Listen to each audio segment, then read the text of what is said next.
नमः शिवाय। मित्रों, मैं आचार्य तेजपाल परम मोक्ष कार्य साधन यूट्यूब चैनल में आप सभी मित्रगणों का स्वागत करता हूँ। आज की चर्चा का विषय है कि एकादशी का महत्व क्या है और एकादशी की उत्पत्ति कैसे हुई है। इन्हीं बिंदुओं पर हम आपको विस्तृत रूप से इस वीडियो में बताने की कोशिश करूंगा। इससे पहले हमारा आपसे निवेदन है कि जो लोग चैनल में पहली बार आए हैं या वीडियो देख रहे हैं, कृपया चैनल को सब्सक्राइब ज़रूर करें और वीडियो लाइक करें। अब आते हैं चर्चा पर। तो मित्रों, यज्ञ दान तपः कर्म त्याज्यम कार्यमेव तथा श्रीमद् भगवत गीता में भगवान श्री कृष्ण के ये वचन अत्यंत महत्वपूर्ण हैं कि यज्ञ दान और तप रूप कर्म किसी भी स्थिति में त्यागने योग्य नहीं है, अपितु कर्तव्य रूप में इन्हें अवश्य करना चाहिए। स्थिति में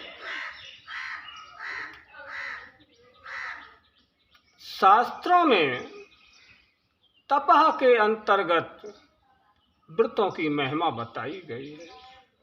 सामान्यतः व्रतों में सर्वोपर एकादशी व्रत कहा गया है। जैसे नदियों में गंगा, प्रकाशक तत्वों में सूर्य, देवताओं में भगवान और विष्णु की प्रधानता है, वैसे ही व्रतों में एकादशी व्रत की प्रधानता है। एकादशी व्रत करने से सभी रोग दोष शांत होकर लंबी आयु, सुख और शांति तथा समृद्धि की प्राप्ति होती है। साथ ही साथ मनुष्य जीवन का उद्देश्य भी पूरा होता है। संसार में जीव की स्वाभाविक प्रवृत्ति भोगों की ओर रहती है, परंतु भगवत सानिध्य के लिए भोगों से वैराग्य होना ही चाहिए। संसार के सब कार्यों को करते हुए भी कम से कम एक पक्ष में एक बार हमें संपूर्ण भोगों से विरत होकर स्वयं स्थित हो सकें, स्वयं में स्थित हो सकें और उन क्षणों में हम अपनी सात्विक वृत्तियों को भगवत चिंतन में संलग्न हो जाएं। इसी के लिए एकादशी व्रत का विधान है। एकादश्यम न भुंजीत पक्षयोरु भयोरपि। दोनों पक्षों की एकादशी में भोजन ना करें। दोनों पक्षों की एकादशी में भोजन नहीं करना चाहिए। वास्तव में शास्त्रकारों ने व्रत का स्तर स्थापित किया है। अपनी श्रद्धा और भक्ति के अनुसार जो संभव हो करना चाहिए।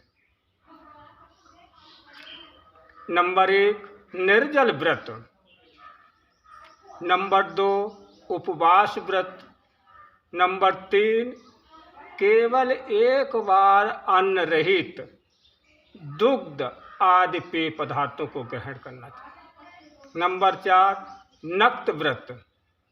नक्त व्रत किसे कहते हैं कि दिन भर उपवास रखकर रात्रि में फलाहार करना नक्त व्रत कहलाता है।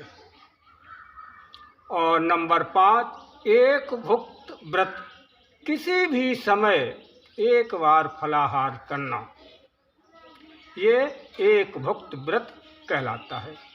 अशक्त, वृद्ध, बालक और रोगी को भी जो व्रत न कर सकें, यथासंभव अन्न आहार का परित्याग तो एकादशी के दिन करना ही चाहिए।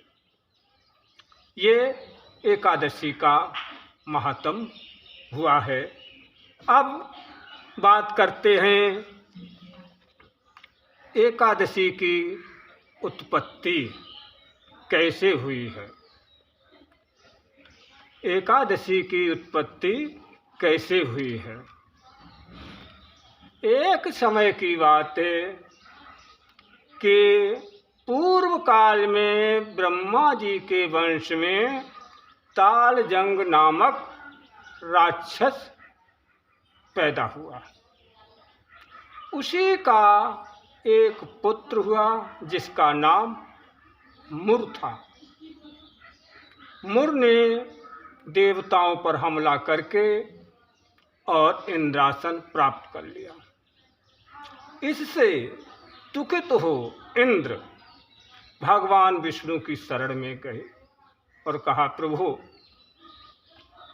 हमारा उद्धार कीजिए। दैत्य ने हमारा इंद्रासन ले लिया। उसने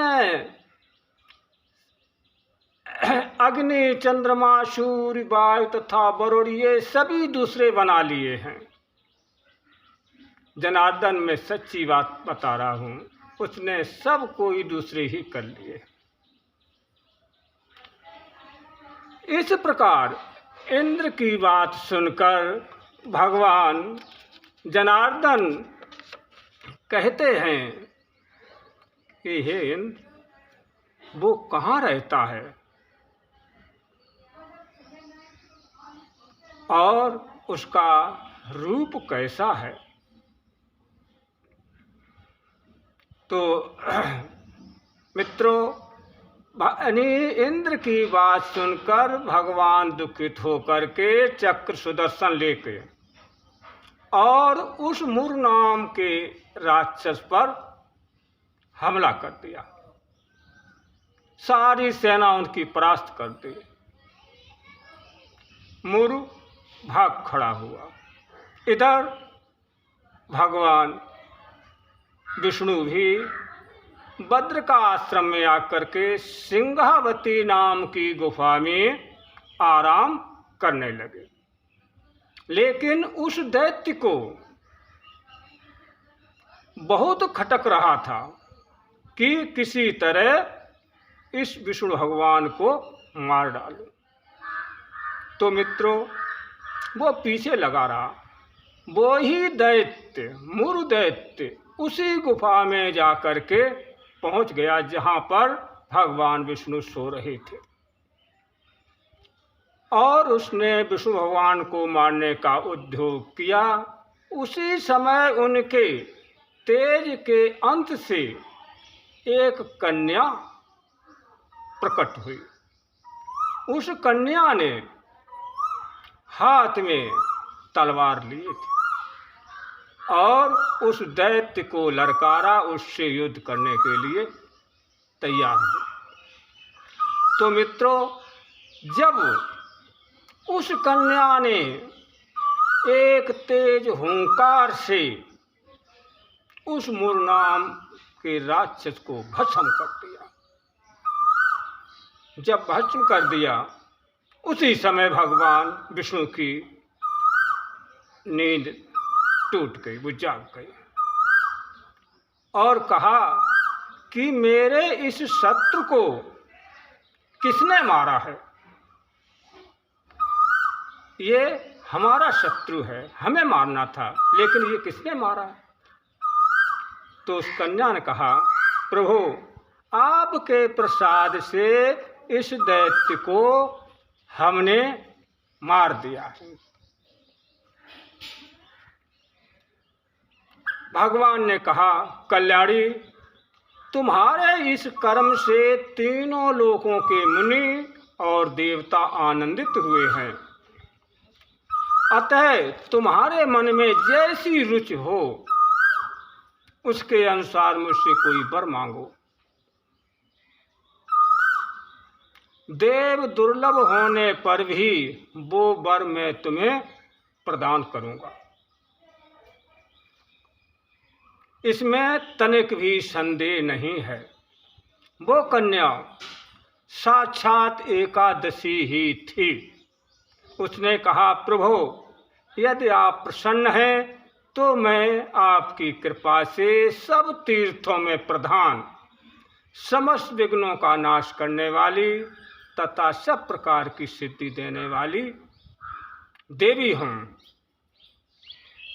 भगवान विष्णु ने कहा, जो लोग आप में भक्ति रखते हुए मेरे दिन को उपवास करेंगे उन्हें सब प्रकार की सिद्धि प्राप्त होगी,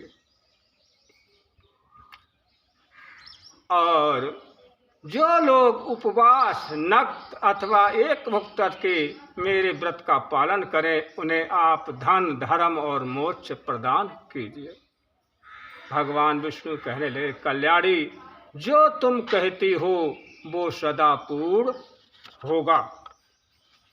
इस प्रकार भगवान श्री कृष्ण कहते हैं धर्मराज युधिष्ठिर से कि ऐसा वर पाकर महाव्रता एकादशी बहुत प्रसन्न हुई। दोनों पक्षों की एकादशी समान रूप से कल्याण करने वाली है। इसमें शुक्ल पक्ष और कृष्ण पक्ष का भेद नहीं करना चाहिए। यदि उदय काल में थोड़ी सी एकादशी, मध्य में पूरी द्वादशी और अंत में किंचित त्रयोदशी पड़े तो उसे त्रिस्पर्शा एकादशी कहते हैं। ये त्रिस्पर्शा एकादशी का उपवास कर लिया जाए तो 1000 एकादशियों के समान फल प्राप्त होता है। अतः हमारा अनुरोध है कि सभी मित्रगणों से कि एकादशी का व्रत अवश्य करना चाहिए। जैसे आने वाले समय में कल निर्जला एकादशी, इसी को पांडु एकादशी, इसी को भीम एकादशी कहते हैं। उसका करने का विधान वो आप सभी लोग जानते ही होंगे।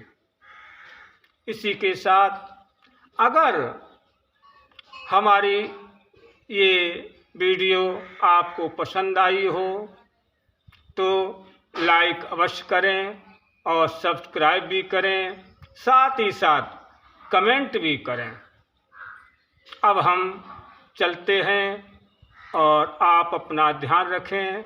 जय माँ आदिशक्ति। ओम नमः शिवाय।